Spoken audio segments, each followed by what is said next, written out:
everybody, I'm back. Friday nights with Emma. How is everybody? We'll just give everybody a couple of minutes to join and give us a little heart or a thumbs up. So it's just me today. Mikey's here, but I'm the one doing the camera because, yeah, I've got bad lockdown hair today, which is not a bad thing because you mostly won't be seeing me. You'll be seeing my hands. Tonight I am going to do, oh hi, see people's there. I'm gonna do, by request, hand piecing, American hand piecing. Oh hi Leslie, hi Lorraine. Oh, which is the other good thing about me doing it is I'll be able to see all your comments. Hello Mum. Hi Karen. Hi Kathleen. Hi Diana. Yeah, so hi Leslie. Sorry, Shirley. Gosh, I've only had one sip so far, so yeah, I should be with you. Terry, hi Terry, hi Carol, hi Diana. So yeah, so let me flip you around so you don't have to see my bad Boris hair. Go around, there we go. So you're mostly going to be seeing my hands. Sorry, I haven't done my manicure, so I've still got chipped polish, I'm afraid. So what I thought I'd show you, oh hi Judy, hi Sharon. Right, this is pretty much what I'm going to show. So regular sawtooth star. Hi Pam. Hi Laurie. Oh, we're good. Mikey's here. Mikey's with Monty at the moment, so it's just me on the camera today. Hi Beverly. Hi Leslie. So that's the front. Let me show you the back. Now American hand piecing is completely different to English paper piecing. So I've done this one in black thread, which I wouldn't normally do, but you can see how the stitches are on it basically. So it ends up, the back ends up looking a lot more like machine piecing. Oh hi Joan. Oh you look good, thanks. Thanks for I sent you a picture. Oh yay, perfect.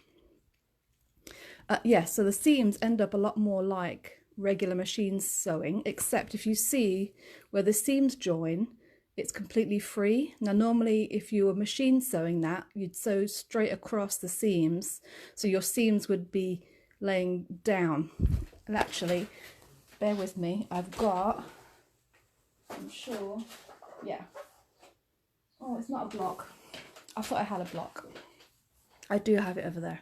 This was the bit that I was doing last week, so you'll see, you sew all the way, did I get it? Yeah, there you go. You see all the way to the edge with, oh, you're bouncing.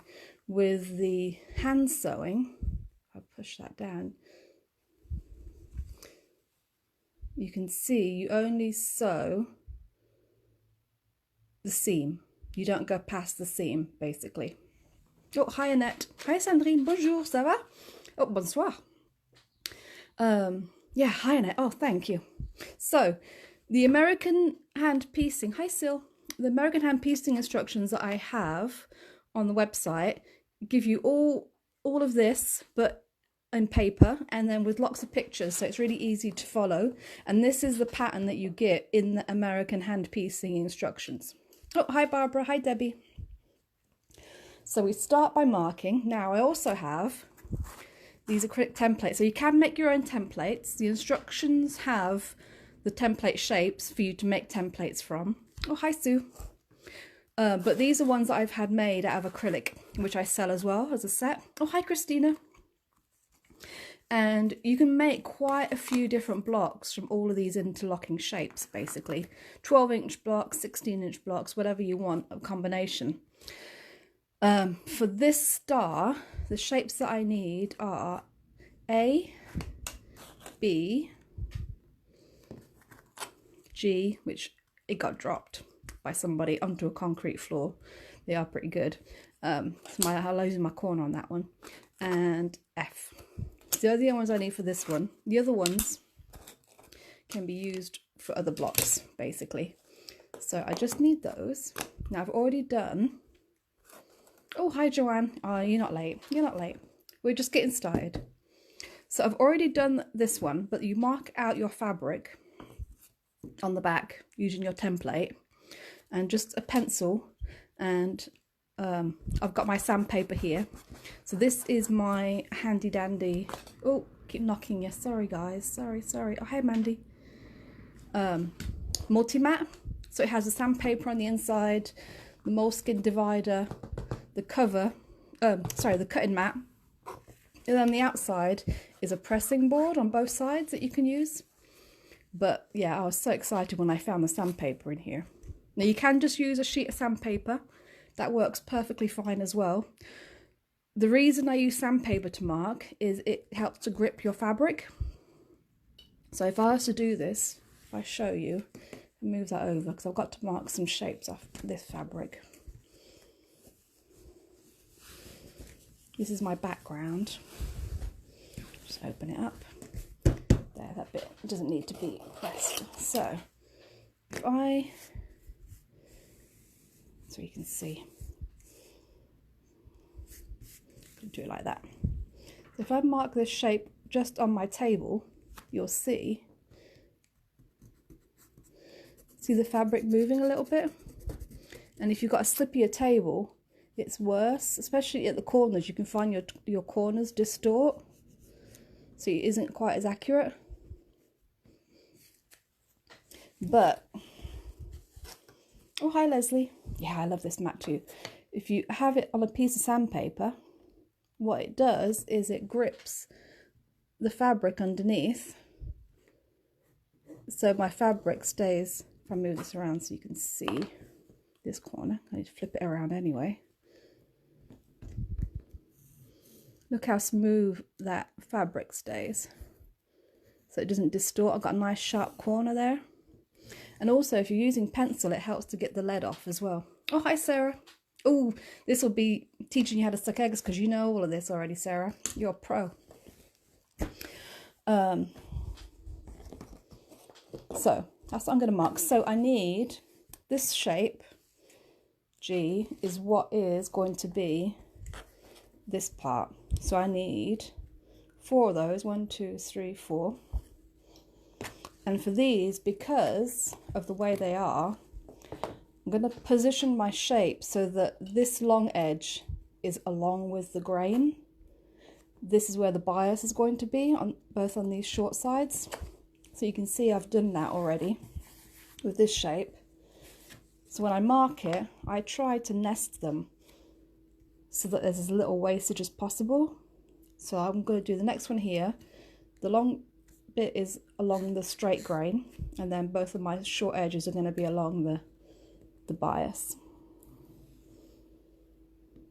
And that's not absolutely necessary. So if you are working with a scrap of fabric and you absolutely can't get your shape like this, it's not the end of the world. It's best if you can go with the grain the way it's supposed to be, but if you can't, yeah, just put it on however. 1 or 2 shapes like that isn't going to hurt.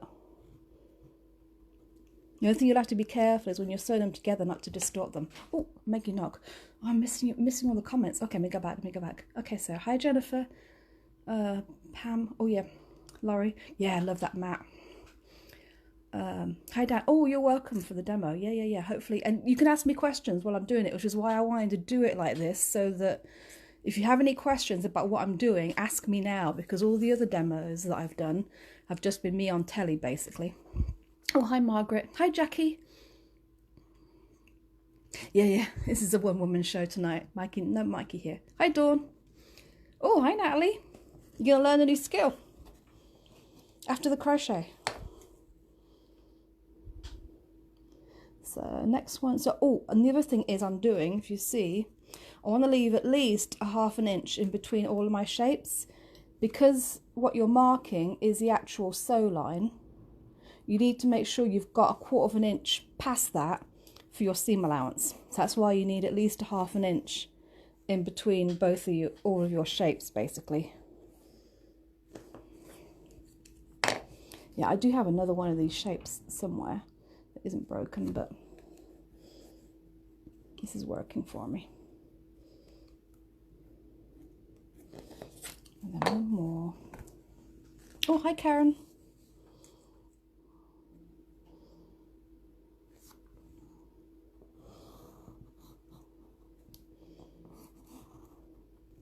Now, because this is just a light fabric, and most of my fabrics are quite pale on the wrong side, a pencil is just fine. But if you're using like a solid black or a solid navy, or sometimes a dark print that isn't very pale on the wrong side, a silver marking pen or a white or a yellow one is really useful. You can get how am I going to say, quilting pencils, so for marking quilting lines on in those colours as well, for that reason.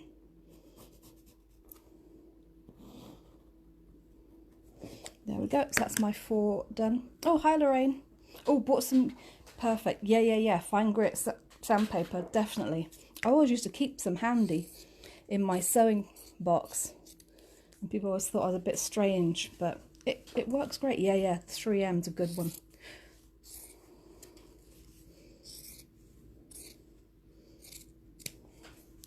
There, so I've just cut that out. So I've got that bit. So I've got, those are all.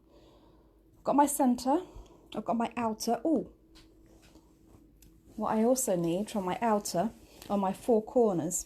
So this bit's going to be a little bit boring, guys. It's just me marking shapes for a little while.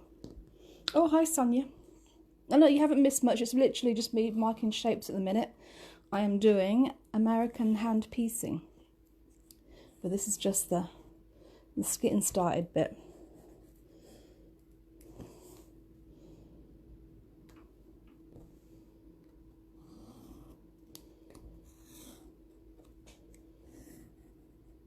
But I have to say, this part is a lot quicker than the English paper piecing that you have to get your shapes ready for around all your papers. So there is that. It is quicker.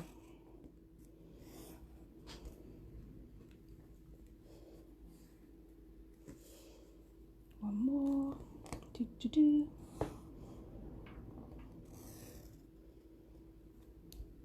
Oh, hi Lorraine, going to have a go tomorrow. Oh, yeah, definitely. Well, this method was how I learnt patchwork. This was the first method that I ever learnt, and then I graduated to doing it on the machine. And this made the most sense to me because it really teaches you how all the shapes go together and fit together,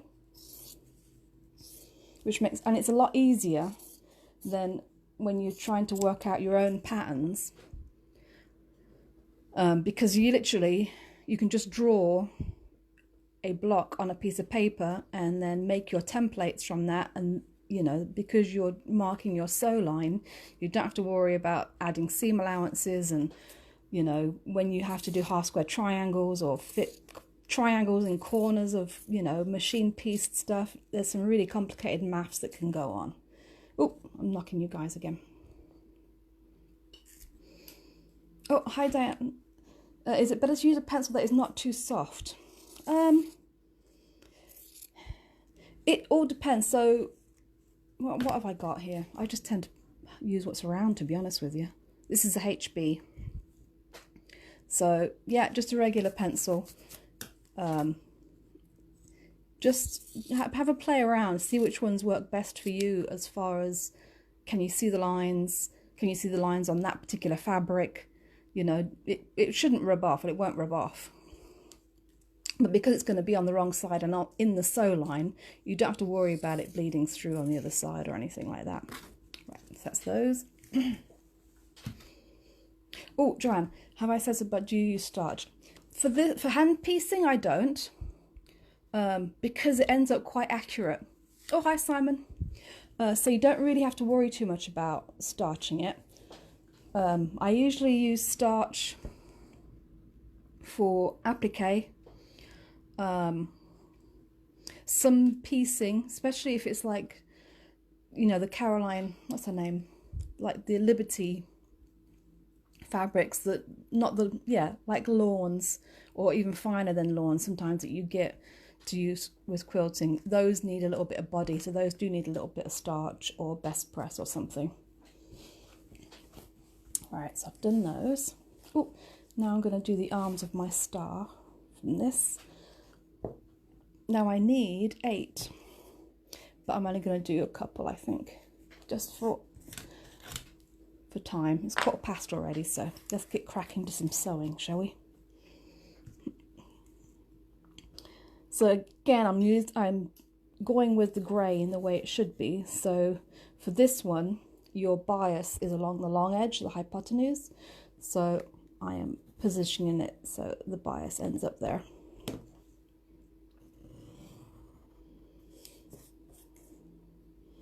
And again, I'm nesting them as much as I can so that I make the most of my fabric.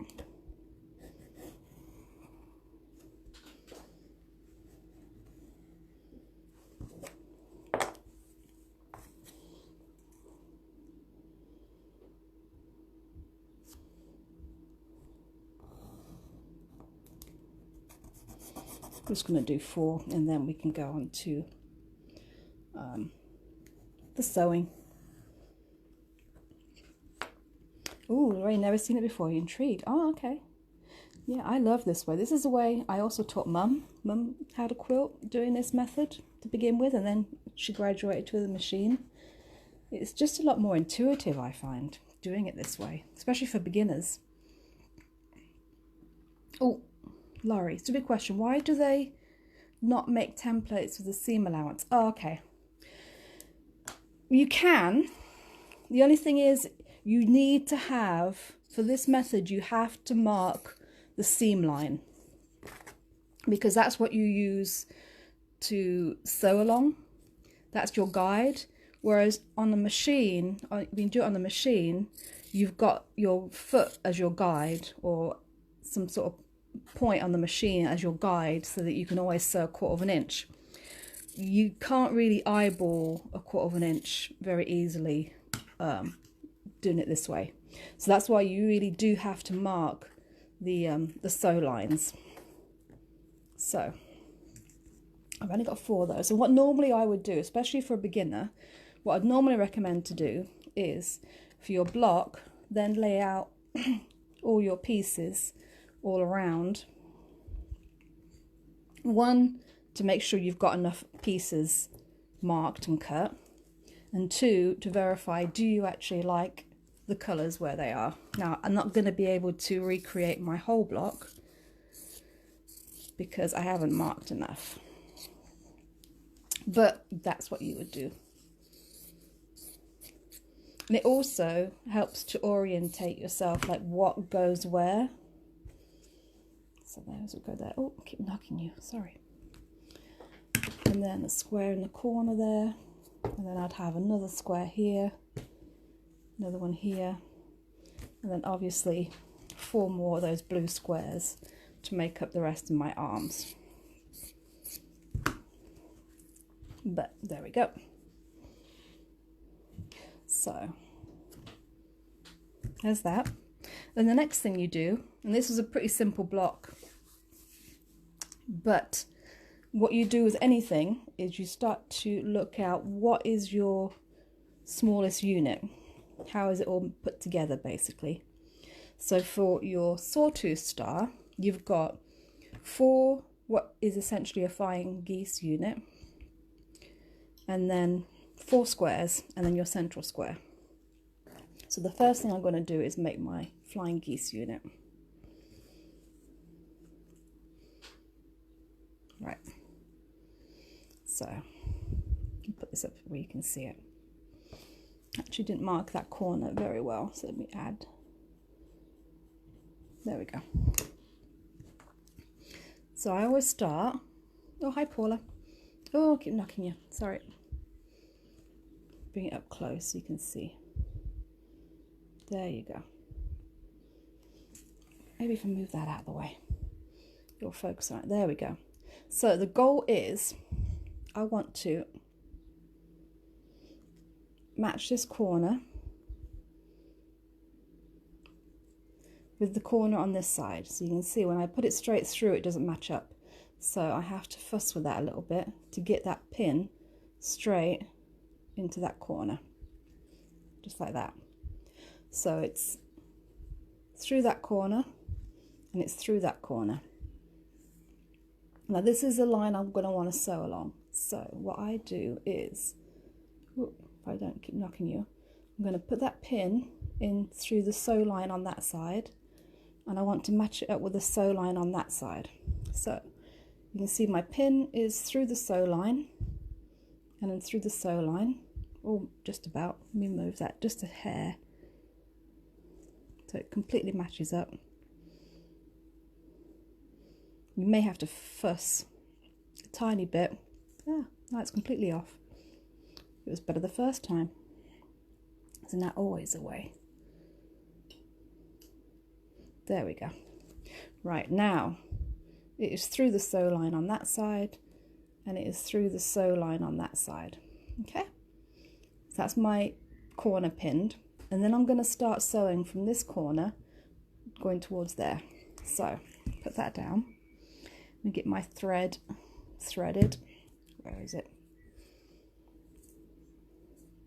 Now there's a couple of ways you can do your thread.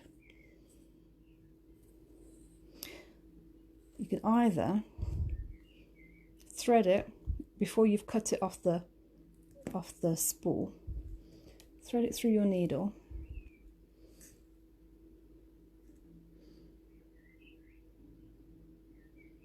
I need to recut that a little bit. Cutting your thread at an angle helps. And also, if you're struggling to get it through the needle on one side, twist your needle around to try and get it through the eye on the other side. Because the eyes in the needle are stamped, one side of the eye is a little bit wider than the other.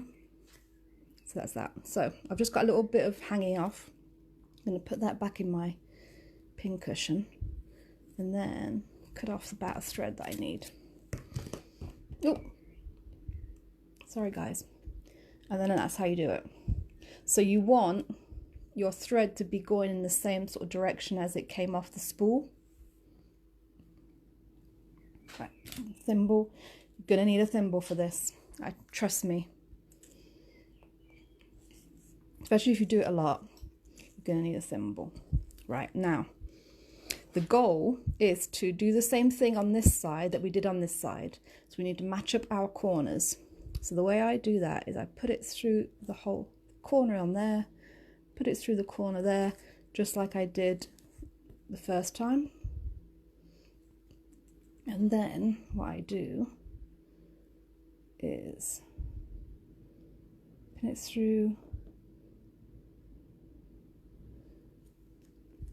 the sew line on this side and bring it up through this side. Okay, now this is the way that I find that I like to do it, but you might find a different way that works better for you. So you can see my needle's pushed through the fabric. My corner and my seam line are all matched up. Now what I do is I hold onto this corner firmly but lightly enough that I can pull my needle through to my thumb and finger. I'm going to pull my needle all the way out. I'm going to pull my thread all the way through. So the only thing holding that fabric together is my thumb and finger. And then what I do is I'm going to start sewing towards the corner, just a running back stitch, or what I call a running back stitch. So do a back stitch all the way into that corner. So let me show you what I've done. So you can see I've just sewn along the seam line into the corner towards that way. Right, I'm going to pull it through, and then what I leave, you're just going to leave about 1/2 inch. You can see my thread running through there. Leave about 1/2 inch thread, just like that. See my little tail of thread. Right, now I'm going to start sewing my seam going the opposite direction. Again, a running stitch, and I tend to do it just on the inside so that my row of stitches that I just did is in the seam allowance. So you can see how my needle is this side of the row of stitches that I just did. So you just do a running stitch backwards and forwards as long as you want, just like that. You want to make sure when you're sewing that your seam line, your needle is going through the seam line on this side and the seam line on that side. You see how my needle's going through exactly, so it's all matched up. So I'm going to pull that through. Don't put it too tight, you don't want it to pucker. There, so there's my row of stitches. Now when I start again, I'm going to do a little back stitch. Oh, keep knocking. I'll show you. I'll do you a little close up. Now once you've got everything all lined up, it's relatively, see I've done a little back stitch there to start again. It'll pretty much stay relatively well aligned once you've got it aligned to begin with and at the end, so on both ends. It doesn't really shift very much, but just keep an eye on it just to make sure that your seam lines are even, basically, and matched up. So there we go, pull it through, and again I'm going to start with a back stitch.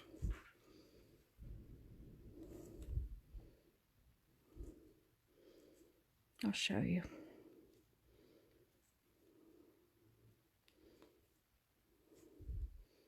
So you can see I started again with another little back stitch.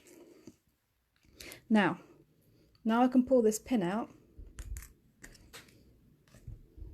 and I'm going to sew all the way into this corner. Pull that loose thread out of the way.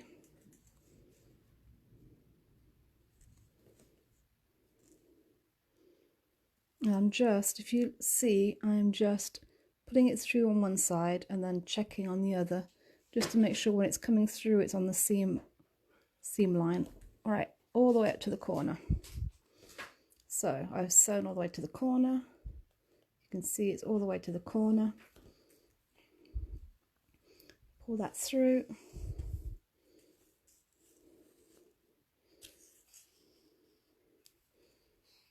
There. And then to finish off, I'm going to do another little running back stitch that I started with. So let me take a few stitches and I'll show you. And I do this into the seam allowance side of my row. So you see how my row of stitches on top of that previous one into the seam allowance side, just like that. I do a couple more stitches. That's probably about as many as you want to do.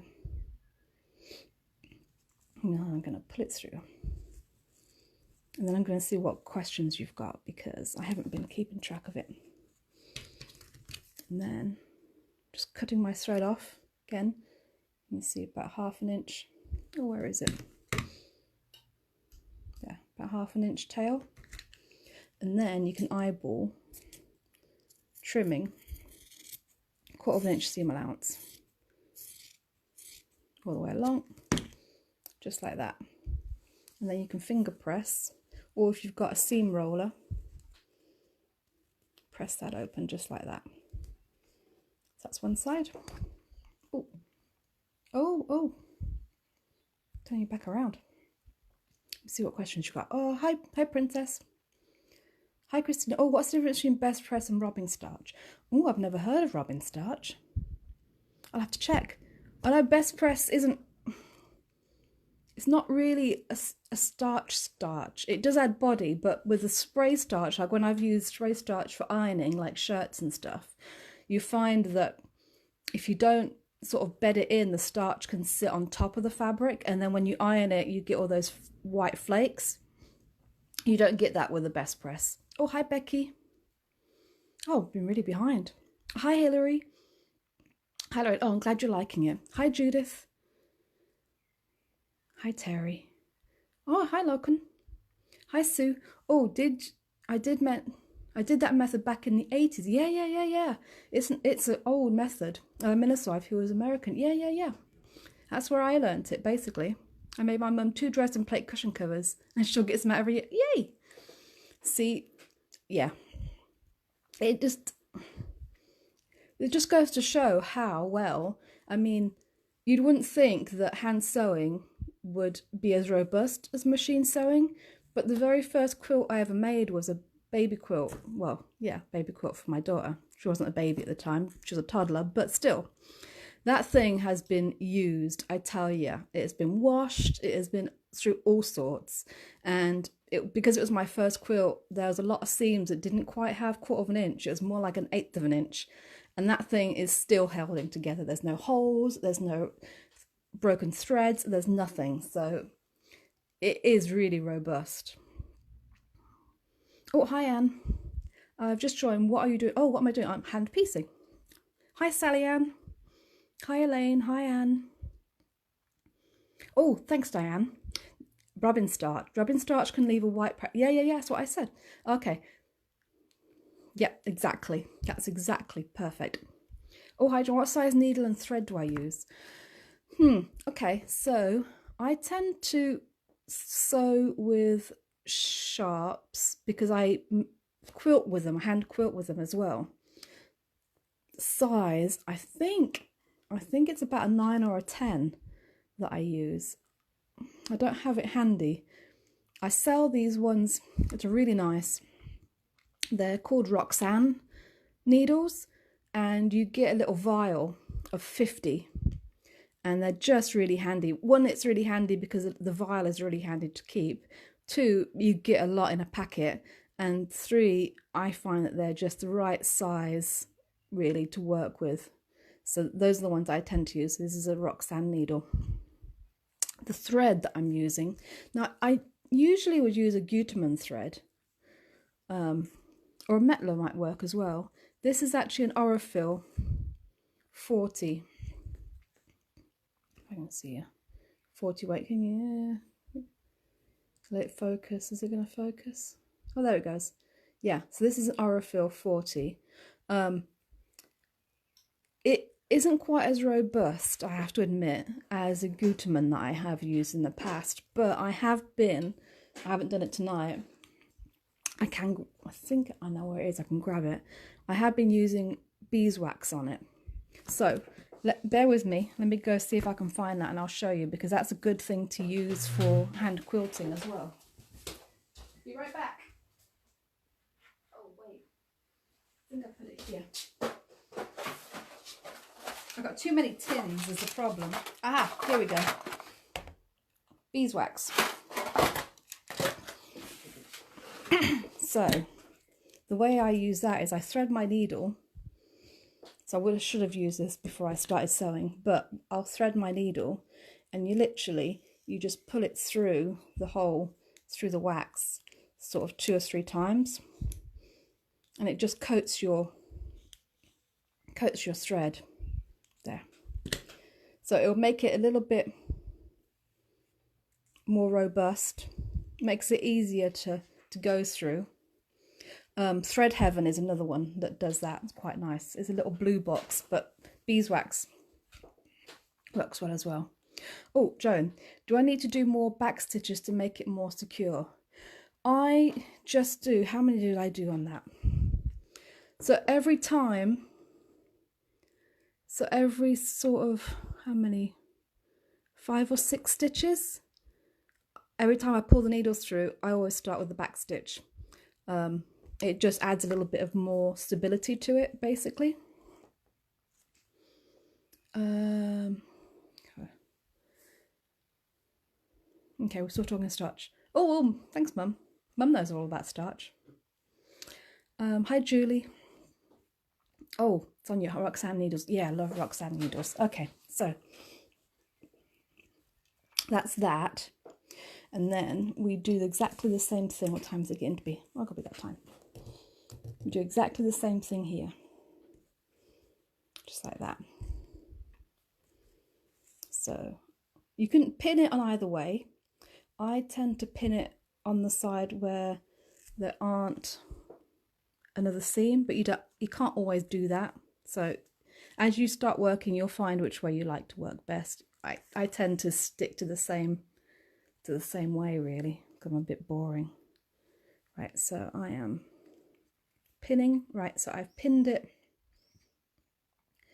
so that all of my corners match. It's through my seam line, like that. Oh, I find the weave starts tangling. Yeah. So the beeswax will also help stop it from tangling if you have quite a long bit of thread. Now, when I pull the thread, hand quilting, I usually have, hand piecing, what I'm doing now, I tend to have a shorter thread just because you don't really need a long one. But for hand quilting, I tend to have a piece of thread that is about the length of my forearm, basically, maybe a little bit longer. I find anything longer than that does get tangled a little bit more. And the other thing is, when you're hand quilting and hand piecing, you want to make sure that you're moving that thread through your eye quite regularly. So I fold it over quite a lot and then move it up as I use my thread up, so that my eye of my needle isn't sitting on the same piece of thread all the time I'm sewing, because it can wear it. Eventually it'll focus. Will it focus? No, it's not going to do it. It's too fine. But you'll find that where that eye is, the thread gets worn, basically. All right, where's my thimble? Oh, thimbles. Now, I don't care what thimble you use, but you do need to use a thimble. And you just got to... I know when I first started sewing, when I first started doing this, I'm like, I never sewn with a thimble before. I don't need one. But if you do it for quite a while, you'll find your finger does get quite sore pushing the needle through. So it's invaluable. So I would definitely recommend getting used to sewing with one. Just find the one that works for you, really. I mean, I like these ones because, in particular, the metal is quite thin relative to other ones that I've tried, but you do have to, if you're quilting with it, you definitely have to have a ridge on the top. But for piecing, I tend to use the sides more. Right, so I've lined all that up. If I show you, so I've lined everything up. Got my needle coming through, thread coming through. I'm going to hold on to my fabric so that it doesn't go anywhere.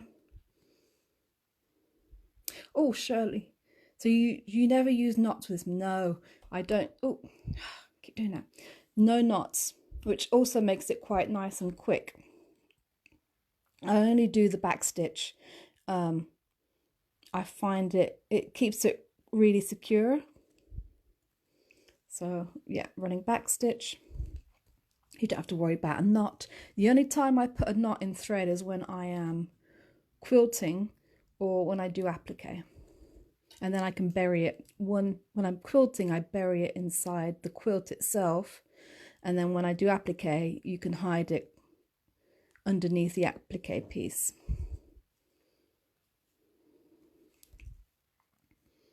So you can see, just going along.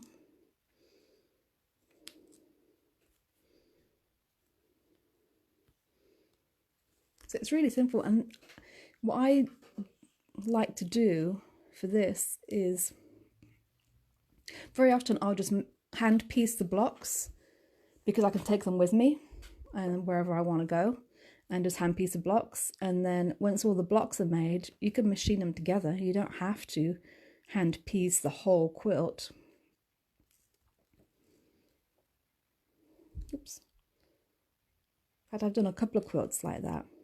First one I did do completely hand pieced, but after that I just tend to hand piece the blocks and then machine sew them all together.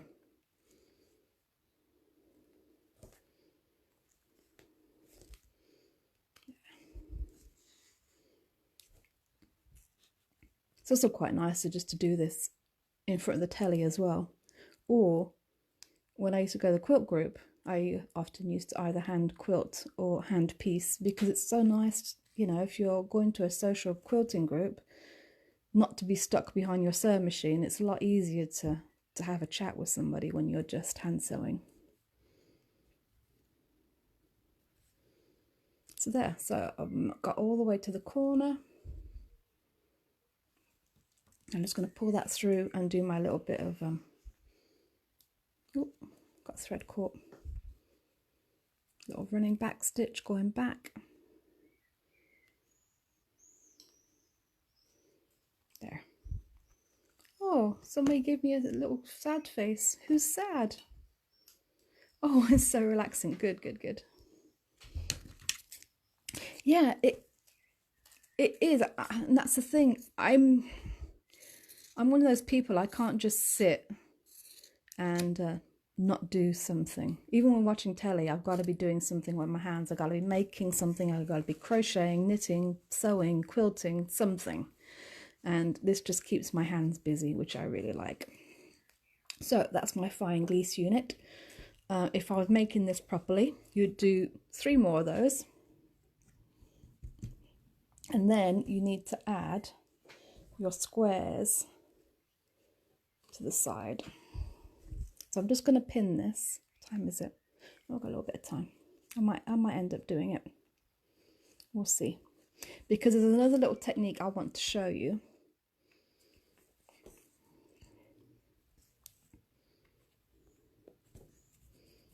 So I'll pin that on there. I'm going to show you with this finished one. So the way that I sew it all together is it's again three strips. So you've got one strip that looks like that with the flying geese and 2 squares on the side. You have your middle one, which is your center square, and then 1 flying geese unit on either side of that. Then your third one is another square flying geese square, and then you sew those 3 strips together. Oh, hi Lorraine, so you sell the templates? I love some. I can just sit and watch TV.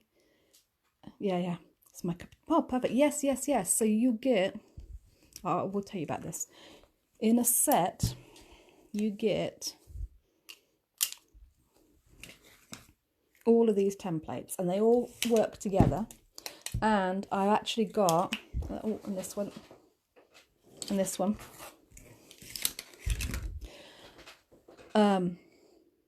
So I've got the weather vane pattern that you can add on, which is, I don't have it handy.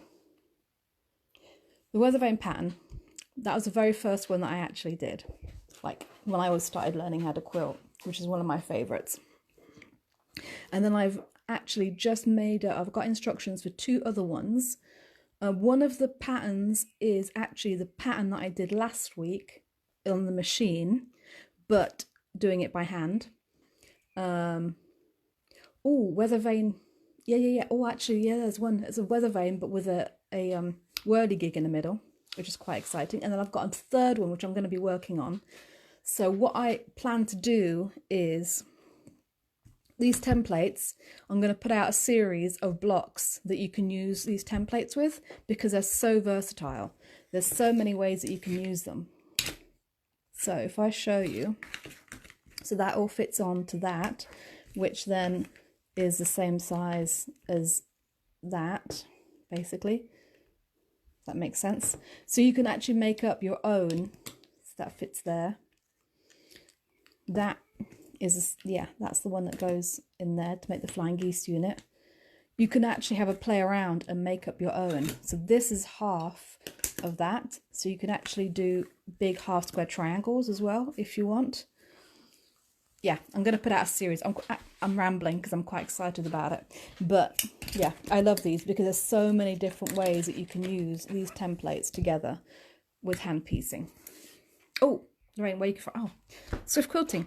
So yeah, I'll put a link in the comments. Oh, let me put it on here. If you go to the website, and you should be able to search either hand piecing or templates, you'll see them all up on there. Yeah, I haven't got the 2 new patterns up that I've just talked about. The only one that's up there at the moment is the weather vane and the actual hand piecing hand piecing instructions that tell you all of this, but with the photos as well. Yeah, that's all there. The other important bit I want to show you is when you sew these together, you'll find see right here where all these seams join, there's a special technique of sewing those together once you get to them. So you'll come across, you'll sew across here, and then when you get to this point, there's a special thing that you need to do with all of these seams before you carry on. Now, because I haven't gotten to that point on this block yet, I will show you, oh hi Alison, I will show you on some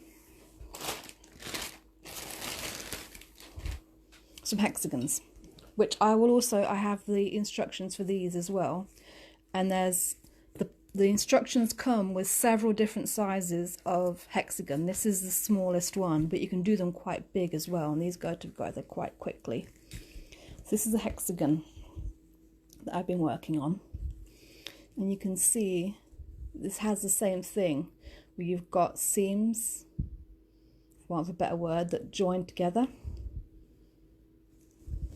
So where's my, let me just show you sewing one of these on, and I can show you what I mean when you get to all the seams that come together. Oh, thanks for putting that on, Joanne. Yeah, that's where you can find all the hand piecing templates. So I'm just cutting out my hexagon. Hexagons are my mum's favourite thing. They were the first quilt that my mum made, was hand-pieced hexagons. And it's funny. Sorry, I need a sip of Sauvignon. How you go back to the first pattern that you made. I keep going back to Weather Vane. My mum has made another. She's made at least two big hexagon quilts, all hand sewn. Now she's hand quilting the second one. The first one was hand quilted as well. Oh, keep doing that. All right, so I'm pinning it on here.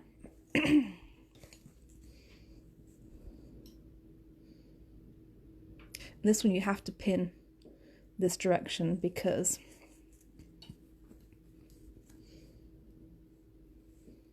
it's the way that you need to sew it on, basically. So I've pinned that. You can see. All right, nice, mate. Oh, thank you. It's some techniques that I really, really enjoy. See, it's pinned right there. So I'm going to start sewing from here to there.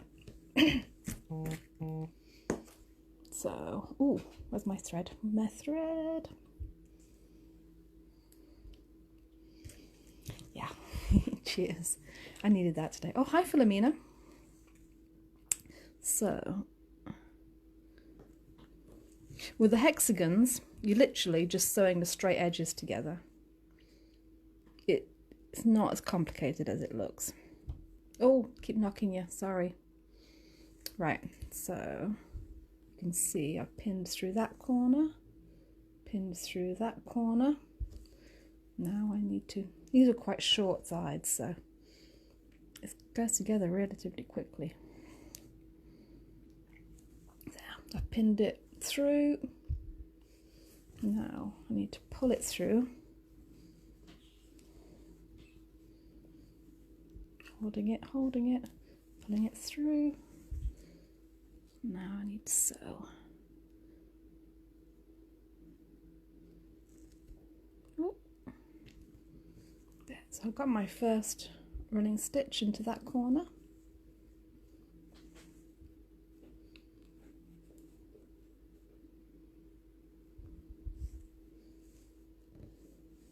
Let's see. Oh, almost. Back, pull it back, pull it back. There. I want to leave a good half-inch tail.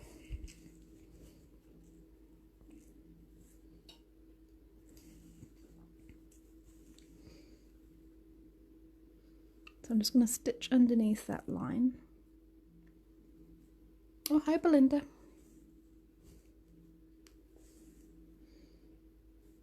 Because this side's only short, you've only got enough room to do one back stitch basically.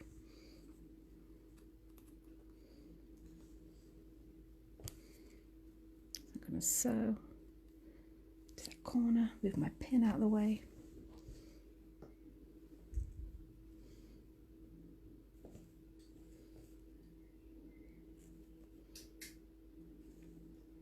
Right, so I've sewn all the way along that edge. Now, because it's a little bit, not quite like a football, but you know what I mean, hexagons, I need to pin my next line onto here because, yeah, I've got 3 seams I need to sew on. So, yeah, definitely more wine required. Cheers. Grape juice, more grape juice. Well, you have to play catch up. Yeah. Well, it'll be on YouTube. But this is all hand piecing, if that's your bag. Personally, I really want to start a hand piecing revolution because I suspect there's a lot of people who have tried hand piecing, the English paper piecing way, and found it too faffy. Oh, Monty. Sorry, Monty must get to his food absolutely right now. There we go. Oh wait, there's Link. Sorry. Go on. Because God forbid the kitchen door be closed for more than half an hour. Oh, hi Claudia. Can't watch it, but I'm so... Yeah. You'll have to watch it on catch up. And if you've got any questions, you'll have to message me or put them on. Oh, where's the wine chef? He's reading, I think. Yeah, he's on his armchair reading. Right, so, show you what I've done. It's wine. Yeah, you know me. It's not grape juice. There we go. So, I've pinned my next seam down. So I've still got my needle sitting there. I've got my next line pinned. Now, I'm going to have to do something about all of these joins, basically, if that makes sense. Now, you can just...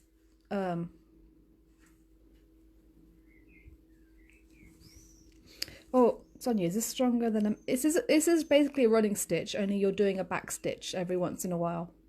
So it is really just a running stitch. So I've just done a running stitch. Now, this is the next seam. Keep that from... That's the next seam that I want to sew. But before I start sewing that, I am going to sew through, because you see it's like I've got three seams that come together. Normally you'd have at least 4 for a normal block, but because this is hexagons, I've only got 3. So what I'm going to do is I'm going to put my needle straight through this point, and I want that to come out at the point on the other side. So it's through there and it's coming out there. So that's where that seam is. Oh, maybe if I put my hand over it, it'll be better. So I'm just going to pull that through. So now my thread is on this side. Now before I sew along here, what I'm going to do is go back on myself. Basically do like stitch a circle between all the seams. So I'm going to put it through the corner there. And I want it to come up in the corner on this side where it's already stitched. Ah! I need to take my thread with me though. So put my needle through. And give it new. Oh, hi Debbie. Never tried hand piecing. This method looks more appealing. Yeah, I love this method, I have to admit. And I have had ladies who've come and did this class with me who were paper piecers before, and I've converted them. So, and maybe Sarah, if she's still watching, can say Sarah, who came because her friend wanted to take the class. She wasn't really that interested, and she really wasn't convinced she was going to enjoy it. She loved it. She really loved it. She was really converted. So, okay, so I pulled that through on that side. now I'm going to go back. When I go back, I'm back to where I started, basically. There we go. So what I've pretty much done is sewn, if you can imagine, all the way through each layer, a little tiny stitch through each layer, like the pages of a book, kind of. Now I can do this seam. Yeah, definitely have a go. Definitely have a go. Yeah.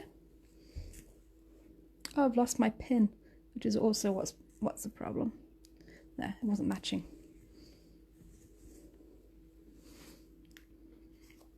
My pin came out. And my phone keeps getting knocked. Yeah, is anyone else going to give it a try? Oh, it was still there. It came out. You may need help. Yeah, well, message me. Lorraine, if you get stuck, just message me. And say, hey, what do I do here? But I think the instructions, if you find the instructions, and with this tutorial, I think you'll be absolutely fine. Oh, I'm just getting tangled up between the phone and trying to see what I'm doing. Sorry, guys. Come on. Right. Oh, yay, Julie's going to do it too. Excellent. Oh, and Diane. Perfect. Yeah, let's start hand piecing revolution.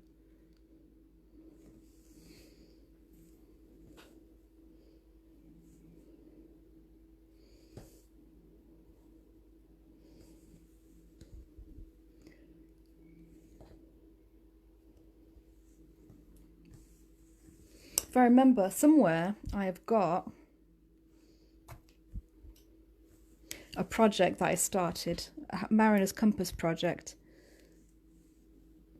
that was all hand pieced. The Mariner's Compass part is actually done. I just don't know what to do with it. Well, I kind of had a project in mind, but it didn't end up happening. So I sewn to that end. Oh yeah, definitely more relaxing sitting on the machine.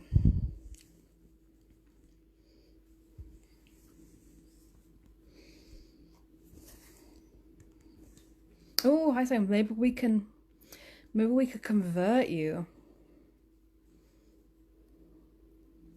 Oh, we can't see what I'm doing, which is the whole point of me doing this. So I'm just pinning my next seam. It's going to be my last seam for this hexagon. Right. Now, I'm at that same point again I was before, where I want to go from here to sew along here, but I want to sew through all these layers, basically. Oh, hi, Denise. So I'm going to pull that through. And can you see? Put my needle through there to there. Now, you don't absolutely have to do this, but it does two things.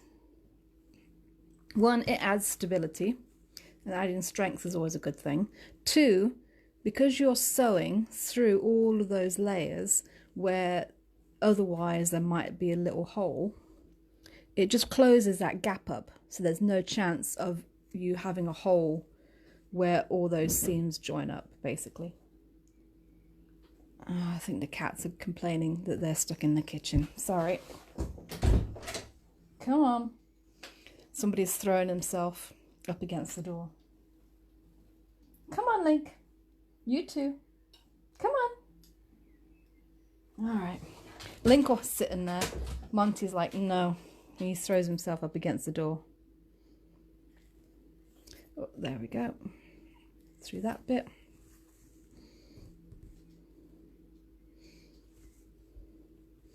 And then the last bit. There, and I'm back where I started. Now I can sew. Oh, you're welcome for, yeah, no problem. I have some more ideas for next week that I've been sent as well, so I'll be doing some of those. Yeah, so you can see right there, if I pull that, that pulls that tight, so where that basically where those seams meet, you don't get a gap. So that's the whole point of doing it, so that it stays nice and snug and tight right through there.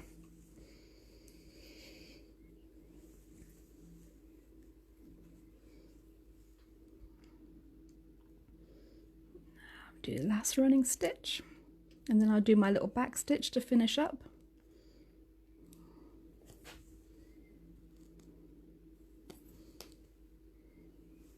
Oh.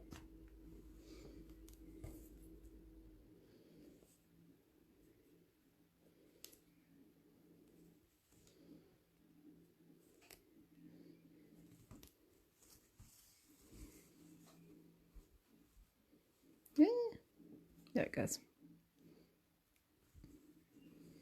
And then you can see, oh, you can see really well on this fabric. Last back stitch, running stitch. Oh, hi Laurie. Precise. Oh, perfect. I'm glad you liked it. That is hand piecing. So now those are the 3 seams I just did. Those 3. And that's what I need to trim up. So just eyeball. Now I have been known to take hand piecing on planes, and what I do is I'll just trim up whenever I get to where I'm going, basically. I just leave my seams as they are and then just trim them all up at once.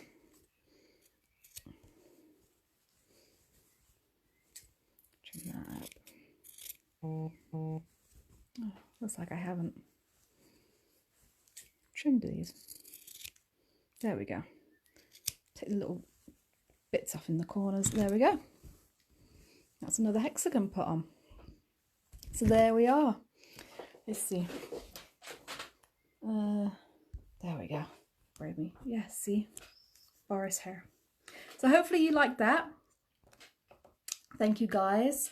And cheers. And I will see you next week with another demo. So have a good week. Oh, look, got another comment. Oh, hi Diane. Just started my first fussy cut EPP. Oh, so in a garden. Yes, I think it will be easy. Yes, it will be good because you can see through the template. Even though it's on the back, you'll be able to see through where your pattern is if you can see the pattern on the back. So, oh, you're perfect. Perfect. Thank you. Thanks, Judy. Well, have a good evening. Yeah, so hopefully lots of sewing in the garden next week or over the weekend. Oh, hi Lorraine, please feel free to add anyone who's starting. I'm going to have a go. Yeah, I think it's a really good starting project. Oh, sorry guys, it's hair, lockdown hair. I so need a haircut. Bye Laurie, bye Carol, bye Joanne, bye Lorraine, bye Elaine, bye Joan, bye guys, and I'll see you next week. Bye. Oh, bye Annette.